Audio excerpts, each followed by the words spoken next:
Hey everyone, Erica Zeal here. So I just wanted to pop on, and tonight, I guess, I wanted to talk about just a reminder how everything is connected in the body. I'm sure you've probably heard me talk about this a little bit more, but it was something that came up in a little work that I was doing today.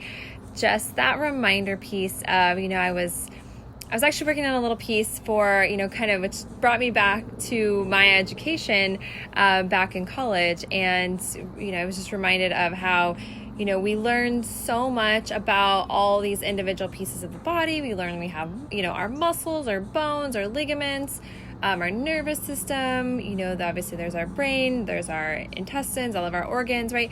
So we kind of tend to get in this space, I feel like, where everything, it's like this piece and this piece and this piece and this piece.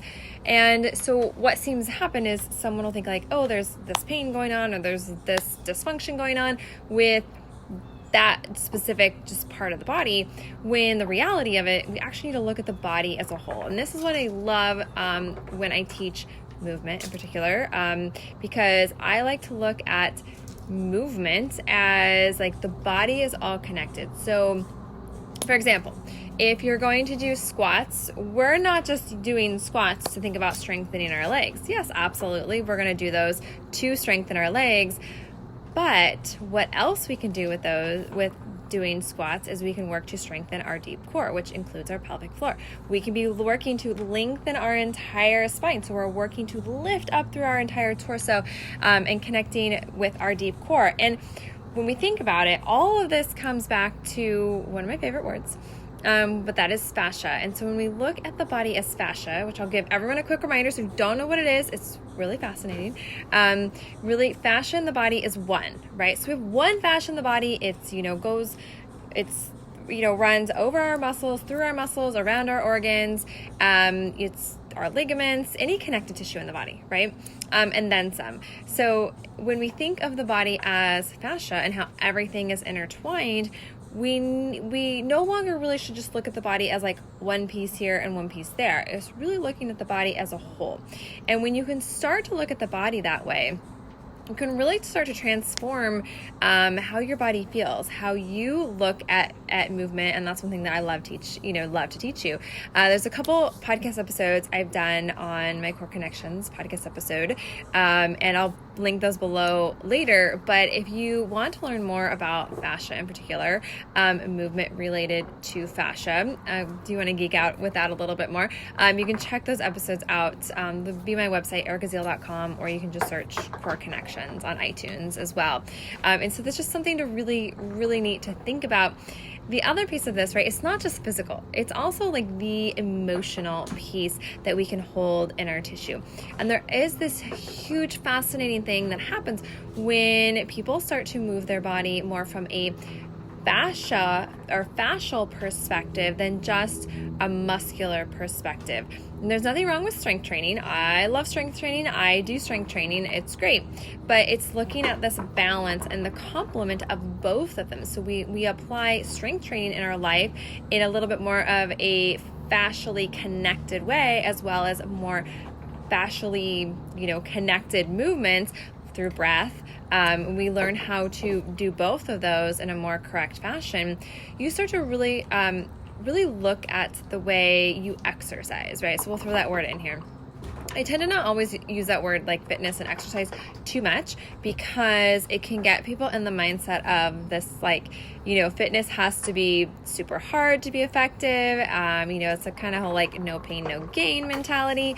And I don't believe in that. I mean, obviously sometimes if we're strengthening our body, yes, you may have sore muscles the next day. Yes, you may feel that fatigue of the muscles through the workout, but there's this fine balance. If we're pushing our body too hard, right? What is that doing for you? Is that setting you up for, lifelong success, or is it setting your body up for injury? These are questions that I want you to start asking yourself, because when you just start bringing awareness to some of these different things, it can really help you to transform what you're doing and how it's affecting your body.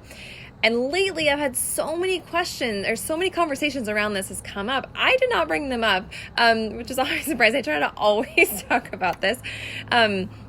But it came up at a dinner the other night, and again, I did not bring it up.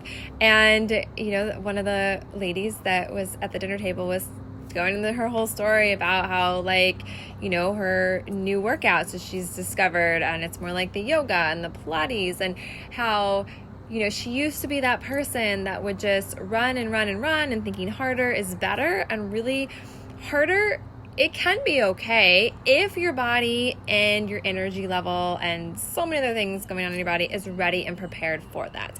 But I find so many times, especially for women, that we're actually overdoing it. I used to be an over-exerciser way back in the day, and there's, times where yes, some days I want to do a harder workout, but if my body is telling me otherwise, there's times you gotta, pull it back. So it's all in what is it that you want in your life? What is your why? I've talked about this before. What's your driver? Is it so that you can, continue to age in a way that you can still move as easily as possible? You can get up and down from the ground. You can play with your kids because it doesn't even faze you to get up and down from the ground, and doing squats and those types of movements that are really such functional movements. We tend to think of we put exercise over here in this box, when the reality of it is we need to start having this more flow of how does our fitness relate to our life? Is it really serving our body purpose, right? So that's kind of circling back to, fascia in the body is, it's all one.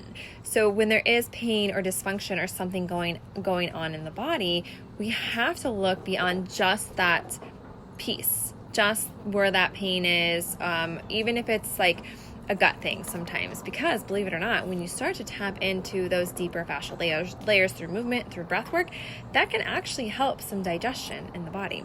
It can help so much because sometimes we just get I like to call it stagnation in the body, where, maybe it's due to a past injury. Maybe it's just due to, for so many, it's just lack of being taught how to correctly do certain movements, certain exercises, how to breathe in certain ways, how to connect through the body. So those are such powerful tools that can really, really help you to enhance your current workout. So I'm really, really excited. My team and I are working on a new project. I'm not going to announce it yet, but it will be coming. So check out some of my Core Connections podcast episodes if you haven't listened to them already. And of course, if you're I don't really want to geek out on fascia, I totally hear you. It's okay. That may just be my thing and a couple others.